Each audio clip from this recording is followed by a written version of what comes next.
मोठी बातमी समोर येते। शासनाचा आदेश असूनही पुण्याच्या शाळेत वंदे मातरम हे झालेलं नाही। पुण्याच्या उर्दू शाळेत वंदे मातरम हे गायलं गेलेलं नाही।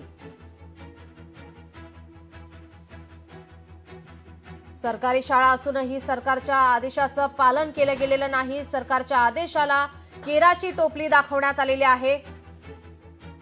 आपण सकाळपासून या संदर्भातील ground report, ground reality check करतोय। पुण्याच्या उर्दू शाळेमध्ये आपले प्रतिनिधी पोहोचले होते, मात्र या ठिकाणी वंदे मातरम हे गायलं गेलेलं नाही। सरकारी शाळा असूनही या ठिकाणी सरकारच्या आदेशाचं पालन झालेलं नाही। या घडीची ही महत्त्वाची बातमी खरं तर आपण पाहतोय। शासनाचा आदेश असूनही पुण्याच्या शाळेत वंदे मातरम हे गीत गायलं गेलेलं नाहीये। उर्दू शाळेत लोकशाही मराठीनं जेव्हा रियालिटी चेक केला त्यावेळी मात्र हे सगळे मुद्दे समोर आलेले आहेत। या सगळ्या विषयी बोलण्याकरता स्वतः मंगल प्रभात लोढा आपल्यासोबत जोडले गेलेले आहेत। नमस्कार, स्वागत आहे तुमचं लोकशाही मराठीमध्ये। लोढाजी, खरं तर तुम्ही या सगळ्या संदर्भात आदेश जारी केले।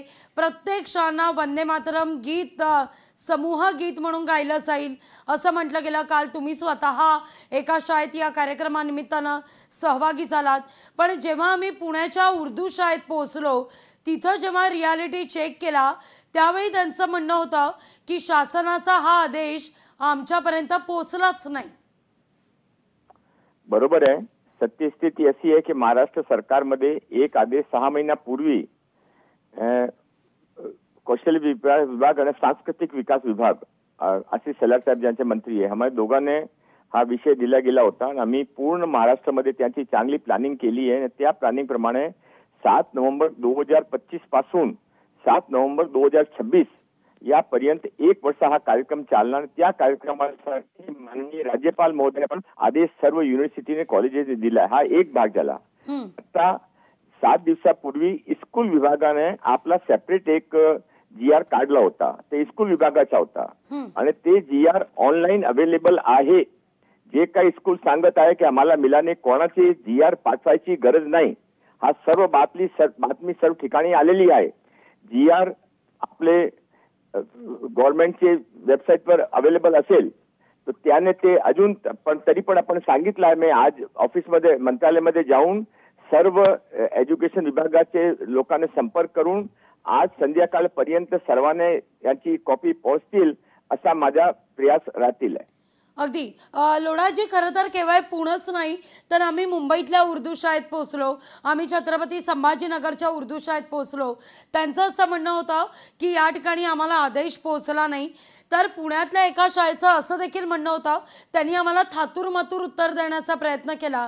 त्यांना कळत सगळं होतं, आम्ही जे काही सांगतोय शासनाच्या आदेशापर्यंत हे त्यांना कळत होतं, पण त्यांचं असं म्हणणं होतं की नाही, परिपाठाचा भाग आहे, आम्ही नेहमी वंदे मातरम म्हणतोच, पण समूह गीत 150 वर्ष झाल्याच्या निमित्तानं शासनाच्या आदेशानुसार तुम्ही गायलंय का असा सवाल जेव्हा आम्ही त्यांना उपस्थित केला तेव्हा मात्र त्यांची भंबेरी उडाली। त्यांचं ततत पपप अवघ्या महाराष्ट्रानं पाहिलेलं आहे। मला थेट मुद्दा तुम्हाला खरं तर हा उपस्थित करायचा आहे। या निमित्तानं आपण शासन आदेश काढलात 31 ऑक्टोबर ते 7 नोव्हेंबर पर्यंत, पण तो शासन आदेश जेव्हा लोकशाही मराठीनं रियालिटी चेक केली तेव्हा असं कळलं की बहुतेक शाळा या सगळ्या आदेशापासून अनभिज्ञ आहेत। तर मग आपण शासन आदेश काढून उपयोग काय जर तो अशा शाळांपर्यंत पोहोचतच नसेल? बरं, पोहोचला जरी असेल तरी या शाळा जर राबवत नसतील, तो नियम पाळत नसतील तर त्यांच्यावर निगराणी ठेवणारा कोण आहे? त्यांच्यावर कारवाई करणारा कोण आहे? मी परत सांगतो, एक शासन आदेश कौशल्य विकास विभाग जे माझ्याकडे आहे आणि सांस्कृतिक विभाग जे माननीय आशिष शेलारजीकडे आहे, आम्ही दोघांनी 7 नोव्हेंबर 2025 ते 7 नोव्हेंबर 2026 पासून वर्षभरच्या आम्ही आखणी केलेली आहे। हा वेगळा झाला। आता ते स्कूलच्या जे 7 दिवसापूर्वी झाला त्यांचे ऑनलाईन वेबसाईटवर अवेलेबल आहे। कधीही जे सरकारचे शासन आदेश निघता ते प्रत्येक ते कॉपी स्कूलमध्ये पाठवायची असा प्रथा नाही आहे। ते सर्वांना कळले, सर्व बातमी सर्व ठिकाणी आलेली आहे, त्याने सर्वांना माहित आहे.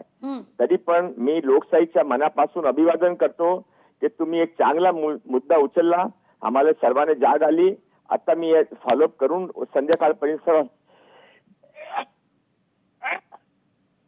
संध्याकाळपर्यंत सर्वांकडे हा आदेश पोहोचतील अशी व्यवस्था करू. अगदी आदेश पोहोचूनही सर जर त्या आदेशाची अंमलबजावणी केली नाही तर या शाळांवर काय कारवाई होणार? नाही, कारवाईची गरज पडणार नाही. सर्व वंदे मातरम एक राष्ट्रमंत्र आहे, काही धार्मिक मंत्र नाही आहे. सर्व राष्ट्र वंदे मातरम करतील. अगदी तुम्ही पूर्णपणे याची ग्वाही देताय, हा शासनादेश पाळलाच जाईल. इथं अबू आझमी तर म्हणताय आम्हाला कोणी रोखू शकत नाही, बंधनं घालू शकत नाही. ठीक आहे, अबू आझमीने कळेल की वंदे मातरम मध्ये काही टाकतात ते. अंग्रेजाने पण ठोकून काढलं इथून वंदे अबू आझमीची काही स्थिती आहे, अबू आझमीने माहित आहे साधारणतः. पण ठीक आहे, तरी पण आपण बघू काय करायचं करू. लोकांची जाग आलेली आहे, पूर्ण मुंबई पूर्ण महाराष्ट्र जागला या ते त्यांचे विरोधा स्वरूपात. आता ते अतिशय डबल स्पीडने सर्व करणार आहे.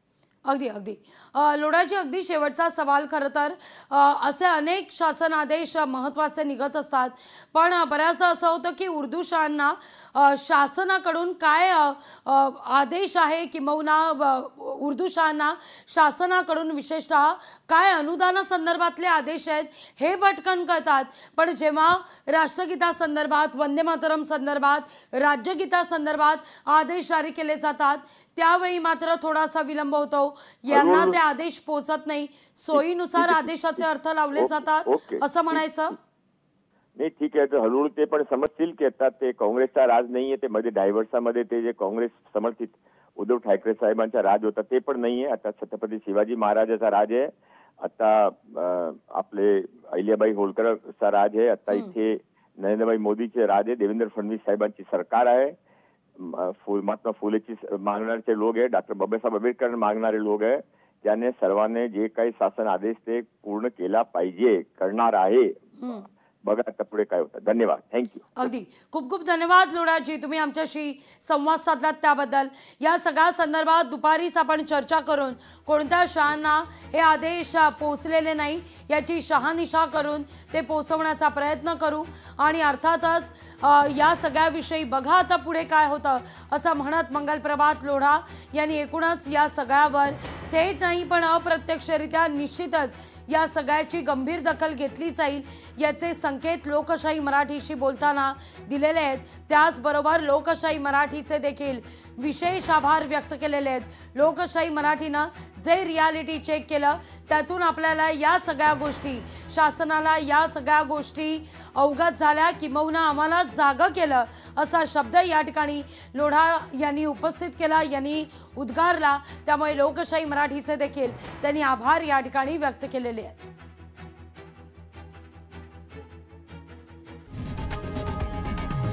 लोकशाही मराठी ऐका, पहा, जागरूक रहा.